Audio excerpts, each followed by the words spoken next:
जय श्री राम दोस्तों, सनातन good luck channel पर आप सभी का स्वागत है।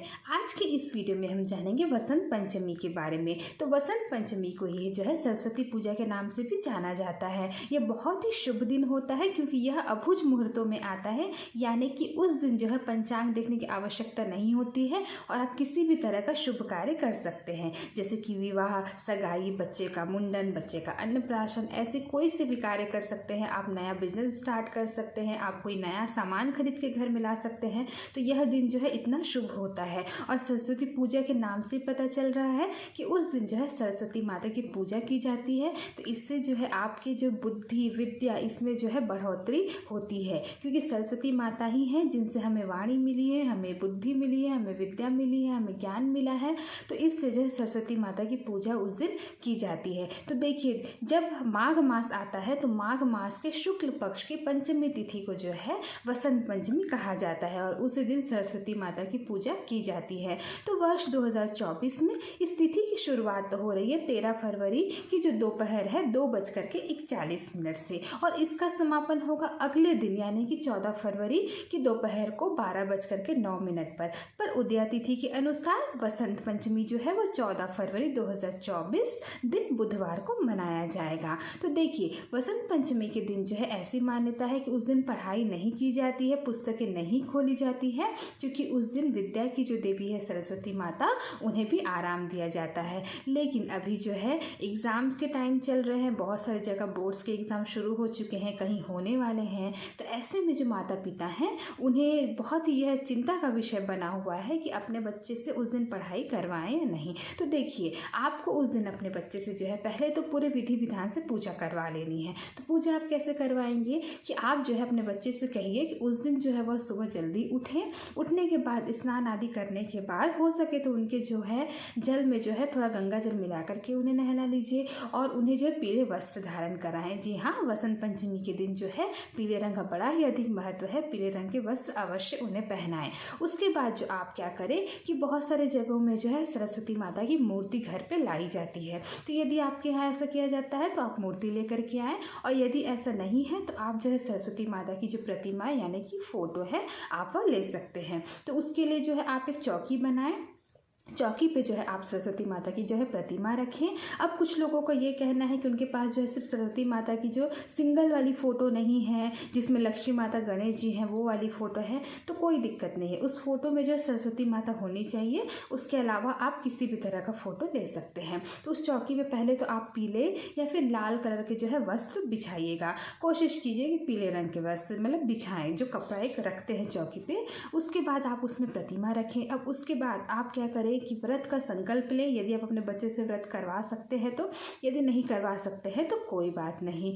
तो अगर संकल्प लेते हैं व्रत का तो वो कैसे लेते हैं, वह जो अपने हाथ में है वह ना पुष्प और जो थोड़ा सा जल लेकर के लेते हैं। उसके पश्चात आपको क्या करना है कि आपको जो है माता को जो है तिलक लगाना है और उन्हें जो है उस दिन गुलाल लगाया जाता है। तो गुलाल से उनको तिलक भी लगाएं और उनके जो है चरणों में भी थोड़ा सा गुलाल लगाएं, क्योंकि जो वसंत पंचमी है उसे ही सनातन धर्म में पहली होली मानी जाती है। तो आप गुलाल अवश्य लगाएं। उसके बाद जो है आप उन्हें जो है आप सफ़ेद रंग के जो है पुष्प यानी कि फूल आप उन्हें चढ़ा सकते हैं। पीले रंग के आप उन्हें जो है फूल आप चढ़ा सकते हैं। उन्हें आप धूप दिखाएं, उन्हें आप उनके सामने आप दीपक जलाएं। और उसके बाद जो है आप क्या करें, आपके पास जितनी भी किताबें हैं आपके बच्चे की, तो आप वो वहाँ पर अवश्य रखवाएं। उनका स्कूल बैग भी आप रखवा सकते हैं। किताबें, पेन अवश्य जो है उन्हें वहाँ पर रखवाएं। उनकी भी आप पूजा कीजिए, उनमें भी आप दीप दिखाइए, अगरबत्ती दिखाइए। ऐसा करने के पश्चात जो आप उन्हें, आप माता को जो आप भोग भी ज़रूर से लगाएं। तो उस दिन देखिए, जो बेर होता है यानी कि बेर फल, वो बहुत ही अधिक महत्वपूर्ण होता है। उसके बिना जो है पूजा अधूरी मानी जाती है। तो बेर आप अवश्य से उस दिन जो है सरस्वती माता में चढ़ाएं।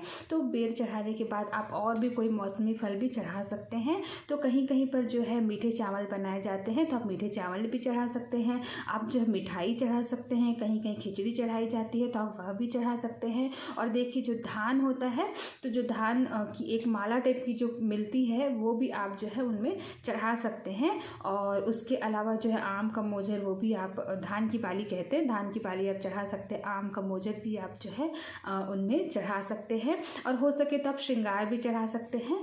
और उसके बाद जो है आप एक और काम कर सकते हैं कि माता को आप एक नया पेन है जो है वो आप चढ़ा सकते हैं। और जब पूजा हो जाएगी तो अगले दिन वह पेन आप अपने बच्चे को यूज़ करने के लिए दीजिएगा। तो ऐसा करने के बाद पूरी तरह से जब आपकी पूजा हो जाए तो आप जो है अवश्य से सरस्वती माता की आरती होती है वह गाइए, सरस्वती वंदना होती है तो वह भी आप गाइए। सरस्वती माता के कुछ मंत्र होते हैं उसका उच्चारण आप अपने बच्चों से करवाइएगा। ऐसा कर लीजिए। इसके बाद जब आपकी पूजा जो है संपन्न हो जाएगी तो आप जो है माता से, यदि आपके बच्चे के एग्ज़ाम है वह पढ़ना चाहते हैं तो आप माता से जो है आप कहिए कि हे माता, हमारा एग्ज़ाम है तो हम मजबूर हैं, हमें पढ़ाई करनी है, तो हमारी गलती के लिए क्षमा कीजिएगा, हमें विद्या दीजिए, हमें बुद्धि दीजिए। ऐसा करने के पश्चात जो है आप अपनी किताबें वहाँ से पूजा स्थान से जो है आप उठा सकते हैं। और ध्यान रखिएगा, अब जैसे जैसे सरस्वती माता की पूजा करेंगे अब वैसे ही अपनी किताबों की पूजा ज़रूर करिए। आप किताबों में भी जो है तिलक लगाइए, अक्षत छिड़किए, उनमें आप पुष्प चढ़ाइए। किताबों के बीच में जो है पुष्प आप रहने दीजिए, लेकिन ध्यान रखिएगा ज़्यादा दिन तक अगर पुष्प रहेगा तो उससे जो है वो जो पेज है, पेपर, वह जो है ख़राब हो सकता है। तो इस चीज़ का ध्यान रखिएगा कि बाद में आप उसे निकाल करके उस फूल को जो है आप ठंडा कर दीजिए या सुखा करके आप अपने किताबों में रख सकते हैं। तो इतना तो आप अवश्य कीजिएगा। यहाँ पर एक और चीज़ है कि सरस्वती माता की पूजा के साथ उस दिन जो है एक विशेष उपाय है जो शिवलिंग के साथ किया जाता है।